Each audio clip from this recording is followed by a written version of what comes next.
I'm going to be teaching you guys how to use the My Search Analytics on TPT. It's new as of about a month ago, and it's really cool and can really help increase sales. I've already introduced myself a little bit, but here's a little bit about me. Here's my family. I've taught for 10 years in 3rd through 5th grades. And I started my TPT store in 2014, but for a very long time, it was very much on the side. I did not see it as a business. I just uploaded random things that I had made for my classroom. So until 2024, I only had about 30 products. So over 10 years, I only had 30 products. And then in 2024 is when I then finally really started treating it as a side business and trying to grow my income.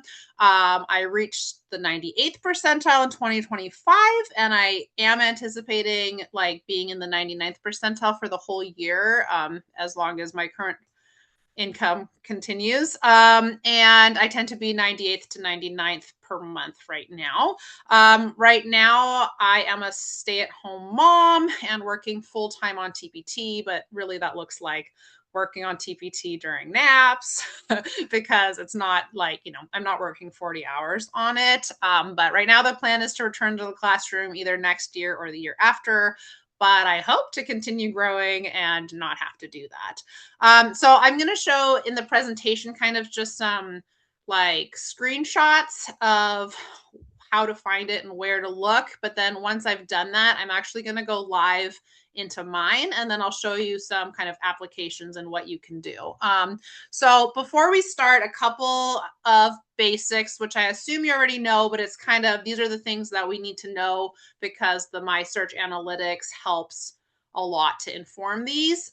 So the most important thing for adapting product titles and descriptions is you need to be looking for, words that have a good competition level, that have buyer demand. And then something that I add is also buyer behavior. So a lot of times when we think about keywords, we're looking for low competition, high demand. But really, in my opinion, there's a third category with the buyer behavior, because there's people making a search where there's a high demand, where they actually just want a freebie or they only want something super cheap. And then there's other keywords where that's not the case.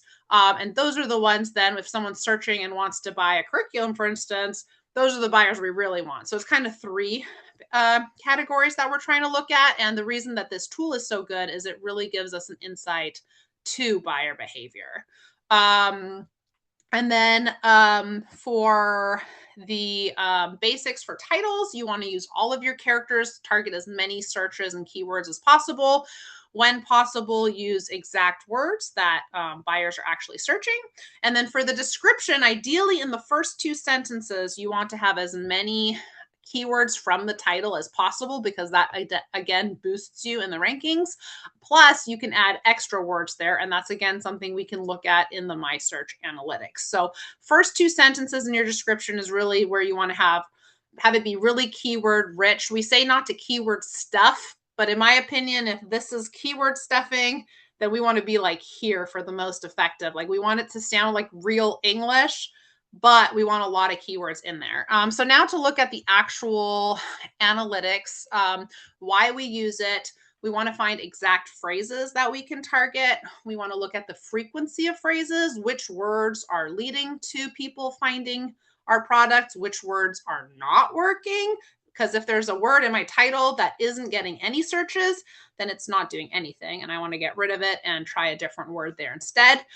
We can also find new keyword ideas if people are eventually finding our product and we don't have that word. If we see it a lot, we can maybe add it to our title to rank higher for it. So these are kind of, we're looking at buyer behavior and buyer intent when we're looking at the My Search Analytics.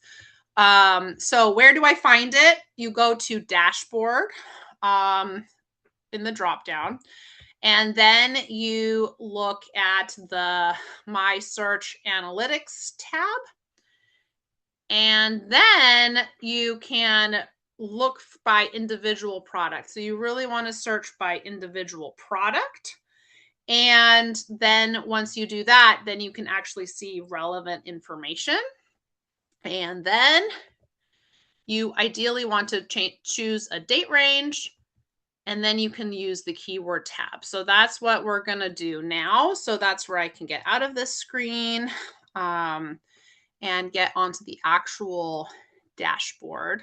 So this is my actual search analytics, and what I went ahead and did is I searched for the science beginning chemistry product. So this is an actual product that I have. I forgot to mention this because I went a little bit too fast here, but when I was showing in a previous screen, actually I can just go to that.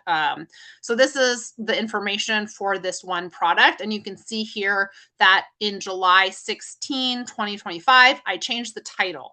And that's all I did. I haven't updated this product in over a year. So just from that, if you look at like the comparison, I was able to double the income of this product just from a title change. So title changes are super, super valuable. And that's where here now I can do it again, and I can look at which words are working, which words are not working, and then I can get rid of those and try different things. So again, just to reiterate, I want to filter by individual product. That's really where the value is.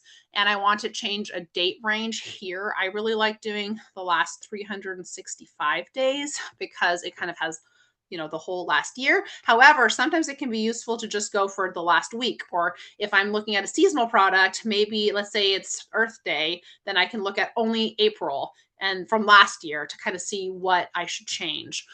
So now the cool part is I can use this to look at how frequently are title words actually appearing in searches. So for instance, I can look at just overall trends. So for this product, I'm seeing chemistry a lot. So I'm like, hey, maybe chemistry is the main word. So if I actually search chemistry for this one product, I can now see all of the times that a searcher used the word chemistry in their searches. So that was 38 times.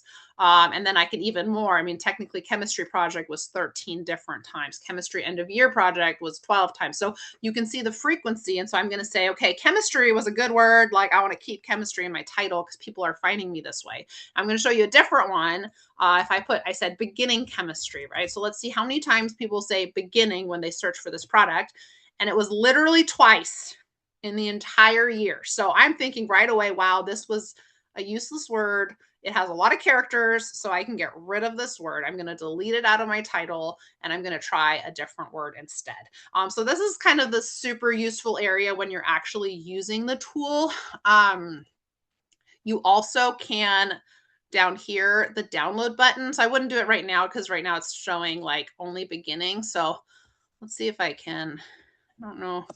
Here we go. Here we got all of them. So if I now click the word download, it will give me a nice Excel sheet and it'll give me all of the data. And so that's what I primarily do is I've actually created an Excel sheet that analyzes it for me, and it looks at all different kinds of things and kind of spits out for me what words should I keep? Which words should I get rid of?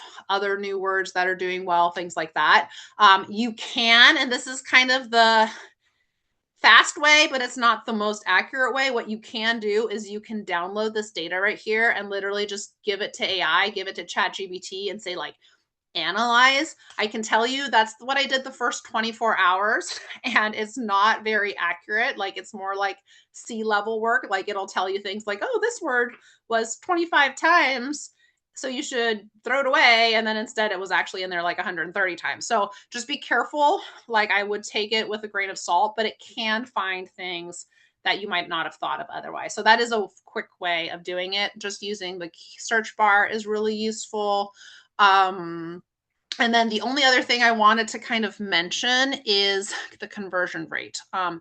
Use the conversion rate with a grain of salt. It's not super accurate. And that's not because TPT is doing anything wrong. It's because just the nature of the beast of, for instance, if someone is using a private browser, TPT can't track that.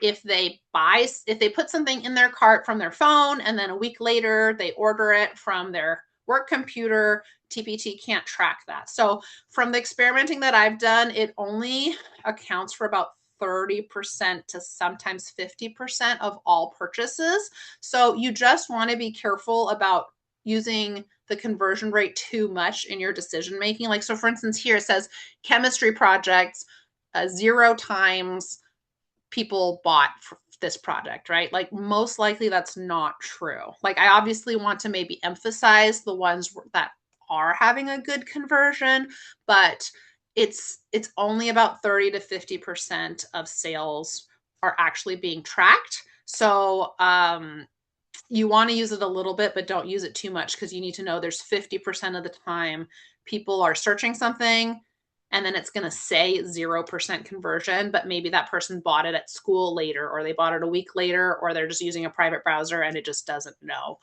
So it doesn't track everything. So that's just something to keep in mind. I was wondering, like, I just looked on my brow, I looked on my search, and I'm new to everything, and nothing is really getting seen at all. So can I use the search bar to find words that could be a possible, even ones that I'm not using? Or is it only ones that I'm using that it's showing It's up for? so it's showing this is all of the buyer behavior. So if there's words here, that's what a real person typed in and then they clicked on your product.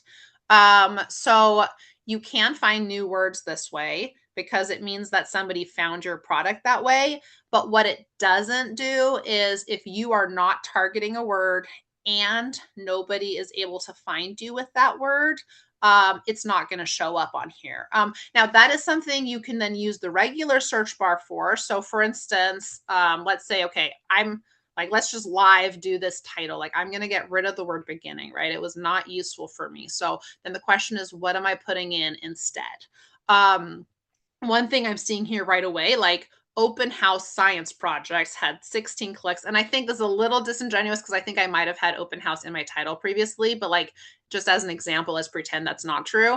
If I'm seeing a lot of people said open house science project and it's not even anywhere in my title, that's a pretty good sign that, okay, I should probably put open house into my title. And I probably will be doing that. Like just looking at it, lots of people are clicking from there. So I want to have that in my title. But let's say there's nothing here. That's then when you want to do regular keyword research and you're going to go to the top and you're going to just type in like suggested keywords and things like that to figure out what you should target. That is ChatGPT admittedly has given me some good suggestions there before. So like I have like a reading comprehension assignment that's like a paired text where there's two stories.